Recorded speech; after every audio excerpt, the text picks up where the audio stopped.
So I can sum up your spread in one word, and that is basically to have the confidence to go for what it is that you love. The underlying and the advice says that, but let's go through it, and because obviously it's going to apply differently for all of you. When I say love, especially when we see the lovers, please don't just put that down as romance. For some of you, it will be. For a lot of you, it will be about a relationship, a romantic relationship. But we are love. Everything that we do is from love, whether that's work, whether that's our families, whatever it is.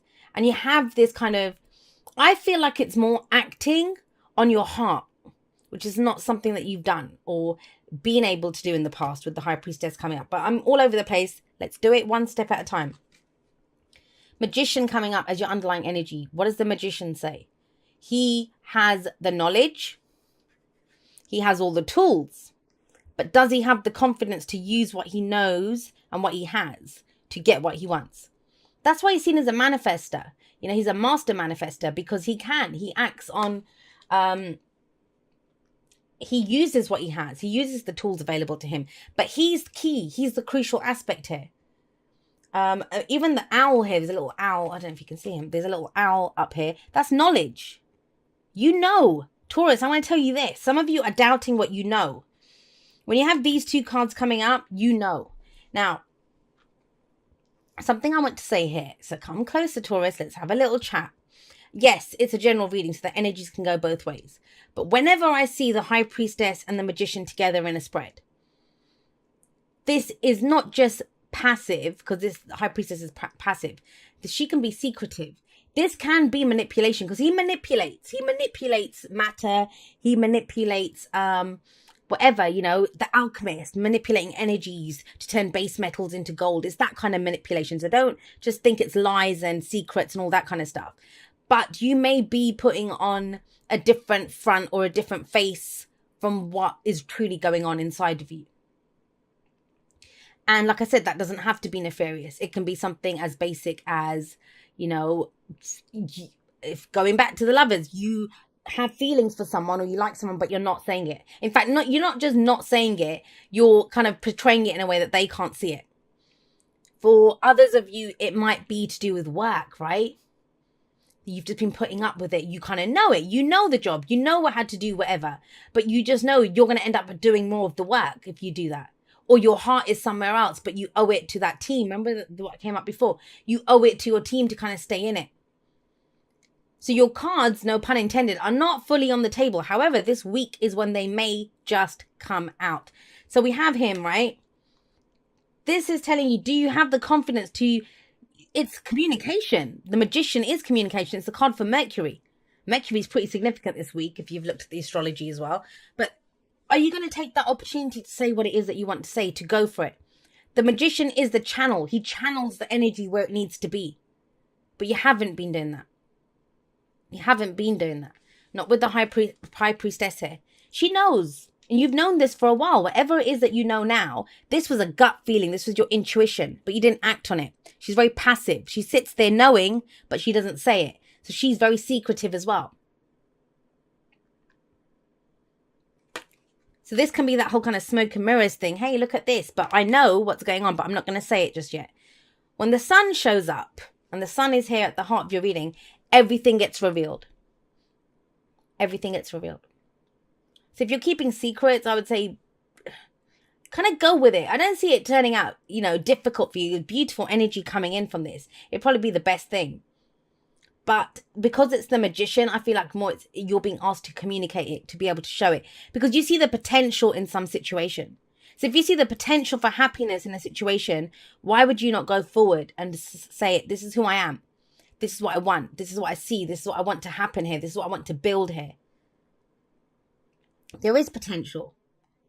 And maybe that's been the thing, that you've kind of known how you felt in a situation, but you've not known if there was potential for whatever you feel to grow, to expand on this, to have more than what you have, right? And there is. When the sun shows up, there is. Especially when the sun is, I said this to Pisces as well. And interesting that Pisces comes up because we have the Queen of Cups there, which is Pisces, water energy, Pisces, Cancer, Scorpio. But I'm very much getting the sense that this is about you going for it now. Now you're clear on that. There is a path to this. There is a path to what I love. There is a path to get what I want, to build something here. But how does it get done? How do you do that? Why is there potential in the situation? It's because you see the potential in you, Taurus. The answers never come from outside of ourselves. I've said that to a couple of Taurus people recently, actually. I have a lot of Taurian clients. I don't know if it's this whole transit that's been going on with you guys. And so a lot of Taurus people have been coming to me for readings. And guess it's the Aquarius connection, like, explain what's happening. But there is that kind of air energy here. We have, talking about Aquarius, we have Gemini, Libra, Aquarius energy. We have Gemini here as well. Mercury there. This is about you standing up for your truth, speaking your truth, going forward with your truth. This is no more hiding how you feel, no more hiding what you know, if it's work for you. And that's about going forward with your truth. And that's the whole thing with the Queen of Swords. She's gone through a lot of crap. The heartbreak queen, the divorce queen, the widow queen. She's seen it all. She's done it all. But it's given her a truth that she's not afraid to express now. But what does she do in return? She asks for the truth back. So I want to say this to you. For some of you, it's not just about you expressing your truth. This is about you going forward and saying, hey, what's going on with you in this situation? It's getting to, it's just finding out more information. She's not afraid to have those conversations. She will face the truth no matter what it is. Not just her own truth, but she's happy to express. Why would she be afraid? She's handled everything else that was thrown at her. Why would she be afraid to say, this is who I am? She's not. But there's something that you know, or some tools that you have, either a skill set at work, either, your good kind of relationship material too is coming in. You know that about yourself. You know that I can make this work. But this might be then about what's the next step that you take? So the first step to take is speaking your truth. Communication is key here. Confidently. That's key here. Confidently communicating what it is that you know, or what you want out of this, what you've known for a while. Where does that lead? Well, it leads to the Queen of Cups, which is you being able to, she comes from a heart space. She's then able to get what she wants, right? So the Queen of Cups and the High Priestess, very similar energy. They're both very intuitive energies. They're both very much about how I feel about this, their intuition. I almost see these two could both be tarot card readers. Or she's very nurturing, she's very loving, she's very caring. She's not, the only difference between her and the High Priestess is the High Priestess knows, but she doesn't act on it. She tells you to trust your gut feeling, to trust your intuition. Whereas the Queen of Cups, she is loving, she is nurturing, she's healing energy. Head and heart, we're getting them on the same page here. But first you go forward with your words, then you express your heart. So I kind of get the sense, I just want to say this is a very specific story here. If this is a romantic reading for you, and it isn't going to be for everyone, but if this is a romantic reading for you, it's almost as if you go forward saying, doing the whole kind of head thing first. What's going on here? What's the situation? This is how I feel. What's your truth in this situation? Then you go forward. Well, the field, not so much there, it's more the dialogue. This might be just talking to someone. Maybe you've been coveting them from afar, right? With the High Priestess here. But it looks like there's opportunities for conversation this week. Would you take them? I hope so, because there's potential for great happiness.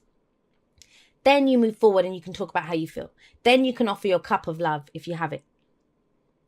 Now, if this is work reading, this might be talking to someone who in that department, in finding out more information about the job. That, I'm interested in this. What's going on? Then you can follow your heart. First words, then feelings. That's the way it's coming through. What's the advice here?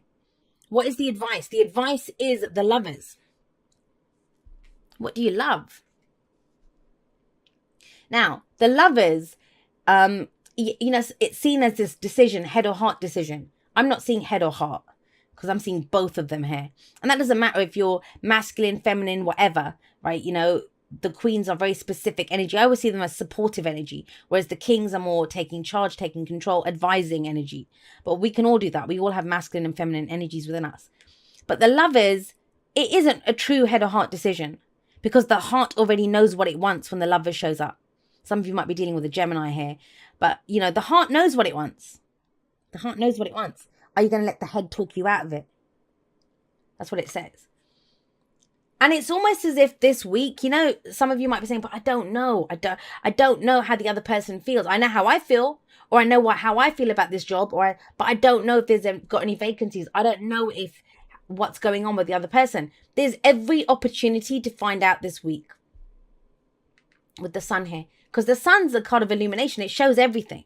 But the other thing is, I always remind everyone, you are the sun in the solar system of your life. You're the sun. You're the life-giving energy here. Whatever you focus on, it will grow. You will give life to it. This could be new creative projects. This could be starting something new. But you give life to this. You get your heart's desire out of that. But there's this kind of sense of this distance. No, your heart's already picked it. The Lovers is telling you that. Your heart's already picked what it wants. Now it's up to the head to make it happen. I don't even know what more to say about this. It's such a positive energy for you guys. But the key things are going to be here. What you love. And if you have the confidence to go for it. And it's okay if you go forward, like, to get more information or to speak your truth, or, you know, it's very kind of that cerebral kind of energy here. Very much logic. You don't have to have emotions in this. You don't have to go for, I'm not saying if this is romantic, you don't have to go forward and say, I love you to someone. It's not that. That will come, but it's not about that. But let's not kind of beat around the bush. You are coming at this from a place of love. You love this project. You love this person. You love this job. This is your career. And you've known it for a while with the High Priestess there, but you didn't act on it before. And it's almost like this week, there's no excuses, Taurus. Sorry. I get it, you know, but there's no fear here. That's the thing. She's fearless. She's fearless in who she is. This is not about having confidence in the other person or the situation or the job or the whatever. This is about having confidence in yourself.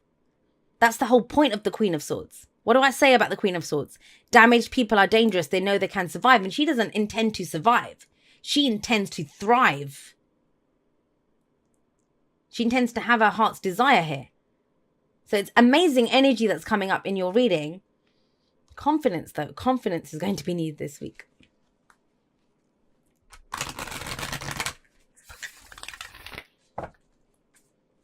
Play it easy, play it cool. And you know what? There are ways, and I don't know what the wily ways are because I'm a bit in your face when I come out with my truth. But, you know, when you have the High Priestess and the Magician, there's a way to do this. There is a way to do this, a way to speak your truth, a way to find out the truth without having to fully offer your cup up. Offer your cup up. There's a way to do that. That's what I was saying. They're kind of manipulative energies, but, you know, manipulation's been seen as such an awful thing. And it's not about that. I'm not trying to manipulate an outcome. It's having the wisdom and the tools to kind of get what you need out of this situation, to understand what you need to understand.